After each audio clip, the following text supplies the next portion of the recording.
इस मूवी की स्टार्ट में हम जीन ग्रे को देखते हैं जो कि अपने पेरेंट्स के साथ होती हैं। जीन के पेरेंट्स म्यूजिक लिसन कर रहे होते हैं, लेकिन वो म्यूजिक जीन को बिल्कुल भी पसंद नहीं आता है।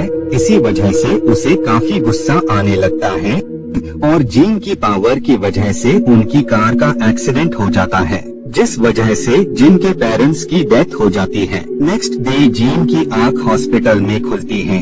डॉक्टर इस बात से काफी ज्यादा शॉक होते हैं कि इतने डेंजरस एक्सीडेंट होने के बावजूद भी जीन को खरोच तक नहीं आई। बाद में जीन से मिलने चार्ल्स जेवियर आते हैं। जीन इस बात से काफी खफा होती है कि उसकी पावर्स की वजह से उसके पेरेंट्स की डेथ हो गई, लेकिन चार्ल्स उसे काफी समझाते हैं कि उसके पेरेंट्स की कार एक्सीडेंट में डेथ होने में उसका कोई भी कसूर नहीं है। अगर वो चाहे तो वो उसकी पावर्स को कंट्रोल करना उसे सिखा सकता है। इस बात पर जीन अग्री हो जाती है और वो के साथ म्यूटेंट के स्कूल में आ जाती हैं। सीन यहाँ से कट होकर प्रेजेंट में शिफ्ट हो जाता है। हम नासा के स्पेस शिप को देखते हैं जिसमें कुछ साइंटिस्ट मौजूद होते हैं। बाद में स्पेस शिप लॉन्च हो जाता है, लेकिन दरमियान में ही स्पेस शिप में कोई प्रॉब्लम आ जाती है, जिस वजह से उन लोगों का साइंटिस्ट से संपर्क टूट जाता है। इस बात से वो लोग काफी ज्यादा घबरा जाते हैं। इधर चार्ल्स जेवियर को भी न्यूज की हेल्प से सब कुछ पता लग जाता है। इसी वजह से चार्ल्स बाकी म्यूटेंट्स को उस स्पेस शिप की सर्च करने के लिए कहता है। बाकी म्यूटेंट्स के साथ जीन भी उनके साथ होती है, क्योंकि उसने अपनी पावर्स को काफी हद तक कंट्रोल करना सीख लिया होता है। बाद में बाकी म्यूटेंट्स स्पेस शिप में आ जाते हैं और वो सब उस स्पेस शिप की हेल्प से स्पेस के लिए निकल जाते हैं। स्पेस में उन्हें वही स्पेस शिप नजर आता है जिसकी कंडीशन काफी ज्यादा खराब होती है और साथ ही वो बहुत ही तेजी से गोल घूम रहा होता है। मिस्टिक बाकी मेंबर्स को जल्द से जल्द स्पेस शिप से सारे साइंटिस्टों को सही सलामत वहां से निकालने का हुक्म देती है, क्योंकि अगर जल्द ही उन सब लोगों को वहां से न निकाला गया तो वो स्पेस शिप सोलर फ्लेयर की चपेट में आ जाएगा। इससे उन सब साइंटिस्टों की डेथ हो जाएगी। एक्स-मैन टीम के सारे मेंबर्स अपनी पावर्स की हेल्प से सारे साइंटिस्टों को उस स्पेस शिप से इस स्पेस शिप में टेलीपोर्ट कर देते हैं, जिससे वो सब बच जाते हैं। लेकिन अब भी स्पेस शिप में एक साइंटिस्ट मौजूद होता है, लेकिन अब क्योंकि काफी कम होता है, क्योंकि वो स्पेस शिप किसी भी वक्त फीनिक्स की चपेट में आकर डिस्ट्रॉय हो सकता था। इसी वजह से जीन ग्रे एक और म्यूटेंट के साथ उस स्पेस शिप में आ जाती है। वो म्यूटेंट उस आखिरी बचे साइंटिस्ट को लेकर इस वाले स्पेस शिप में आ जाता है, लेकिन इससे पहले कि जीन वहां से निकल पाती, उससे पहले ही सोलर फ्लेयर उसकी बॉडी में समा जाती है, यानी वो सोलर फ्लेयर की चपेट में आ जाती है, जिसके चंद पलों बाद ही वहाँ काफी बड़ा ब्लास्ट हो जाता है। लेकिन उस ब्लास्ट में जीन को कुछ भी नहीं होता है। बाद में वो लोग अर्थ पर आ जाते हैं। बाद में बाकी सब लोग इसी खुशी में पार्टी करने लगते हैं। इसी सब के बीच ही जीन की पावर उस पर हावी होने लगती है।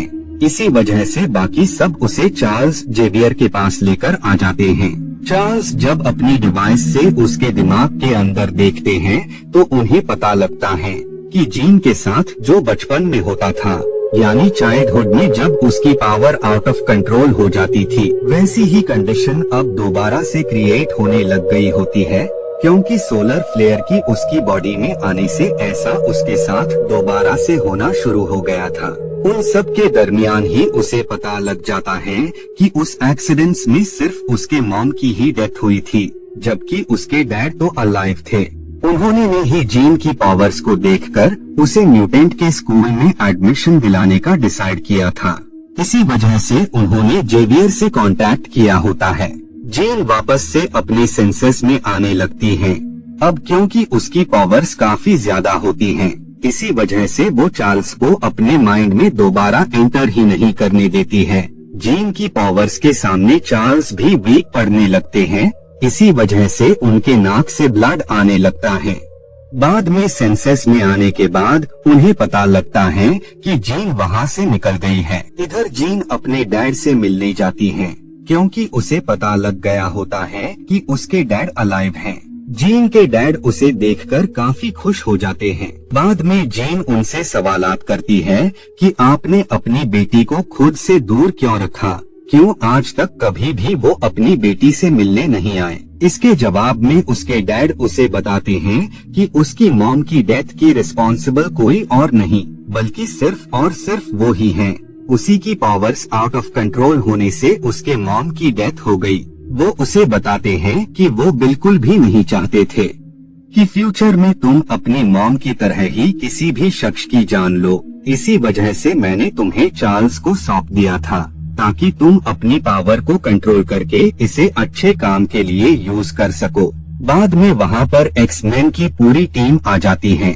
इससे पहले कि चार्ल्स और बाकी लोग उसे कुछ समझा पाते, उससे पहले ही वहाँ पुलिस आ जाती है और उनके सायरन की वजह से जीन को तकलीफ होने लगती है। इसी वजह से वो अपनी शक्तियों का यूज करके उनकी कार्स को ब्लास्ट कर देती हैं। तेज आवाज की वजह से जीन की पावर वापस से आउट ऑफ कंट्रोल होने लगती है। इसी वजह से बाकी म्यूटेंट जीन को रोकने की कोशिश करने लगते हैं, लेकिन जीन उन सब में सबसे ज्यादा पावरफुल होती है। इस वजह से कोई भी उसे डिफीट नहीं कर पाता है क्योंकि वो बेहद ही ताकतवर होती है। इसी दौरान ही मिस्टीक की भी डेथ हो जाती है। बाद में जीन वहाँ से निकल जाती है और वो एरिक नाम के शख्स के पास जाती है जो कि एक वक्त में उसका काफी अच्छा दोस्त हुआ करता था। जीन उससे हेल्प मांगती है कि वो उसकी टीम में शामिल होकर उसकी हेल्प करना चाहती है। इससे वो अपनी शक्तियों पर भी काबू करना सीख जाएगी जैसा कि एरिक ने किया था। एरिक उसकी इस बात पर अग्री हो जाता है और वो उसे अपने साथ मिला लेता है। कुछ पलों बाद वहाँ पर मिलिट्री ऑफिसर्स आ जाते हैं और वो एरिक से कहते हैं कि जीन ने फिजूल में ही काफी ऑफिसर्स ऑफिसर्स पर हमला किया है जिससे कई सारे ऑफिसर्स मारे गए हैं। इसी वजह से हम जीन को अरेस्ट करने आए हैं क्योंकि ऑफिसर्स की तरह जीन किसी भी शख्स की जान ले सकती है। लेकिन एरिक उन्हें जीन को सौंपने से इनकार कर देता है। लेकिन इससे पहले कि वो ऑफिसर्स वहाँ से जा पाते, उससे पहले ही जीन वहाँ आकर उन पर अटैक कर देती है और वो उन्हें खत्म करने की हर मुमकिन कोशिश करने लगती है। ये देखकर एरिक अपनी पावर्स की हेल्प से जीन को ऐसा करने से रोकने लगता है क्योंकि वो नहीं चाहता था कि जीन बाकी ऑफिसर्स की तरह ही उन सबको भी खत्म कर दे। बाद में उन ऑफिसर्स के वहाँ से जाने के बाद एरिक उस पर काफी गुस्सा होता है क्योंकि उसे बिल्कुल भी पसंद नहीं था कि कोई म्यूटेंट किसी शख्स को फिजूल में मार दे। इसी वजह से वो उसे अपनी टीम से बाहर कर देता है क्योंकि उसे यकीन था कि अगर उसने जीन को टीम से अलग न किया तो कल को जीन उसके लोगों को भी नुकसान पहुंचा सकती है। जिसके बाद जीन वहां से निकल जाती है। इधर हम कुछ एलियंस को देखते हैं जो कि स्मिथ का रूप लेकर जीन के पास जाती हैं और वो उसे बताती हैं कि ऐसा ये सब उसके साथ फीनिक्स की पावर के होने की वजह से हो रहा है। बाद में वो उसे बताती हैं कि तुम इस पावर की हेल्प से एक प्लैनेट को बनाओ जिसमें लोग रह सके। दरअसल वो एलियन जीन से इसी वजह से वो प्लैनेट बनवा रही होती है क्योंकि उन एलियंस का प्लैनेट भी उसी सोलर फ्लेयर की वजह से डिस्ट्रॉय हो गया था। लेकिन जीन को उन एलियंस की रियलिटी के बारे में कुछ भी पता नहीं होता है, जिस वजह से वो उनकी हेल्प करने के लिए रेडी हो जाती है। इधर एरिक को दूसरे म्यूटेंट से पता लग जाता है कि जीन ने उसकी दोस्त यानी मिस्टीक को मार डाला है। इसी वजह से वो उसे खत्म करने का डिसाइड करता है। बाद में ये सब उस प्लेस पर आ जाते हैं और म्यूटेंट्स उस पर अटैक करने लगते हैं, लेकिन जीन उन सब में कई ज्यादा पावरफुल होती है। इसी वजह से वो सब हार जाते हैं।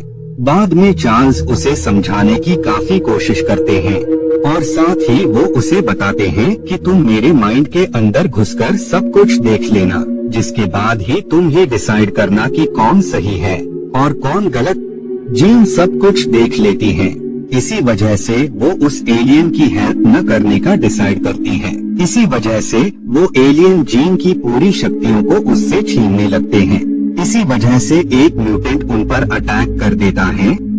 बाद में ऑफिसर आकर उन सबको अरेस्ट कर लेते हैं, लेकिन जल्द ही उन्हें म्यूटेंट को आजाद करना पड़ता है क्योंकि वहाँ पर एलियंस आ गए होते हैं। सारे म्यूटेंट्स एलियंस पर अटैक करके उन्हें मार देते हैं। बाद में जीन भी उसे स्पेस में ले जाती है और वो वहीं पर ही ब्लास्ट हो जाते हैं, जिससे सबको लगता है कि एलियन के साथ जीन भी मारी जा चुकी हैं। और इसी के साथ ये मूवी यहीं पर एंड